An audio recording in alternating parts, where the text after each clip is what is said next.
শেষ মন্তব্যে কি বলবেন? শেষ মন্তব্য এটা আমরা শেষ না, মন্তব্য আমি আর কথা বাড়াই না, আসিফ ভাইকে দিলাম, উনি অনেকক্ষণ ধরে বসে আছেন। ধন্যবাদ। জি আচ্ছা, আমি জাস্ট ছোট্ট কথা, যে স্যার যেটা বললেন, যে এখন বললেন যে যদি না পাই তাহলে কি করবো। এখন একটা দল যদি বলে আমার 43% সদস্য হচ্ছে নারী, তারপরে যদি বলে আমি খুঁজে পাচ্ছি না, এই লজিক খাটে না, নাম্বার 1।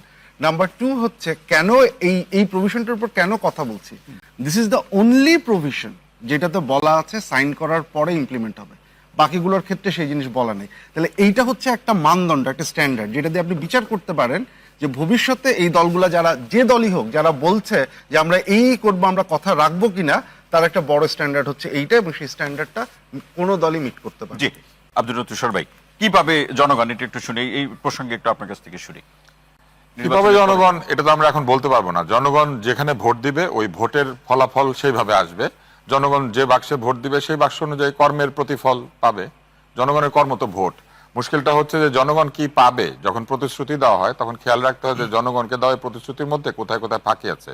আপনারা নিশ্চয়ই এরই মধ্যে কতগুলি প্রতিশ্রুতি শুনেছেন, তার মধ্যে একটা হচ্ছে 100 জন লোককে তারা অর্থায়ন করে বিদেশে পাঠাবেন। বাংলাদেশে 100 জন লোক কিসের ভিত্তিতে চিহ্নিত হবে? মানে এই 100 জন ভবিষ্যতে নোবেল পাবে এরকম মেধাবী? কেন রাষ্ট্র শুধু 100 জনকে পাঠাবে? রাষ্ট্রবৃত্তি দিবে যার প্রয়োজন তাকে, 100 জনকে ওনারা পাঠাবেন বলেছেন। তারপরে বলেছেন 10,000 টাকা করে মাসে মাসে বেকারদেরকে দিবেন। 10,000 টাকা করে মাসে মাসে বেকারদেরকে দিবেন, তাও কত? মাত্র 5 লক্ষ। দেশে বেকারের সংখ্যা কত? এই 5 লাখ কিভাবে হবে? এগুলি সব কিভাবে নির্ধারিত হবে জানেন? ওইভাবে। আমি একটা কথা বলে শুধু শেষ করে দেই। এই যে গুপ্ত রাজনীতি নামক যে বিষয়টি রয়েছে না, যেটা এসেছে, যে আগে ছাত্রলীগ এখন তারা ভিপি, তো একটা বিষয় আমি শুধু একটা প্রশ্ন করতে চাই, বুয়েটে কোনো গুপ্ত ছিল না? আবরারকে যখন প্রহার করা হচ্ছে এই গুপ্তগুলা কোথায় ছিল? এই গুপ্তগুলা তখন বের আসতে পারে না অন্তত আবরারের আত্মচিৎকার শোনার পরে? এই গুপ্তগুলা সবসময় চুপ করে থেকেছে ছাত্রলীগ যখন নির্যাতন করেছে। যদি এই গুপ্ত হয়ে অত্যাচারকে সহ্য করে, অত্যাচারকে এনেবল করা ফ্যাসিবাদের দোসরগিরি না হয়, তাহলে বাংলাদেশে কেউ ফ্যাসিবাদের দোসর। অসংখ্য ধন্যবাদ মুনিয়াপা। আমরা একদম শেষের দিকে, শেষ মন্তব্য। দেখেন, আওয়ামী লীগের কাউকে নমিনেশন দিয়েছে একটা জেলায় জামাত, এবং আরেকজন কাকে আওয়ামী লীগ কে পটুয়াখালীর কাউকে একজনকে আপনারা আপনাদের জোট থেকে পটুয়াখালীতে আওয়ামী লীগের উপদেষ্টা একজন আছেন আপনাদের। আচ্ছা যাই হোক, আপনারা একজন নারীকে আপনারা নমিনেশন দিবেন না। ওনারা জামাতে ইসলামের মধ্যে একজন সনাতন ধর্মাবলম্বীকে দিতে পারে, কিন্তু একজন নারীকে দিতে পারে না। এই কথাটাই আমি, কৃষ্ণ নন্দী না তার নাম, এই কথাটাই আমি আপনাকে বলতে চাচ্ছি। আর দেখেন, আপনারা এখন গুপ্ত সুপ্ত অবস্থায় থেকে ছাত্রদলের নামে তারা রাজনীতি করেছে। ছাত্রদলের নামে ফিনিক্স পাখির মতো বারবার উঠে দাঁড়িয়েছে। ছাত্রদলের নামে হিমালয়ের মতো দাঁড়িয়েছিল। আর আপনারা ওই গুপ্ত হয়ে তারপরে এখন জরিপের কথা বলে। জরিপ কে জরিপ করলো? 13 কোটি ভোটারের মধ্যে 6 কোটি আপনার কম বেশি হচ্ছে নারী। হ্যাঁ, সেইখানে আপনারা এখন মনে হচ্ছে নারী বিদ্বেষী, যে আপনাদের কথাবার্তা সবকিছু মিলিয়ে।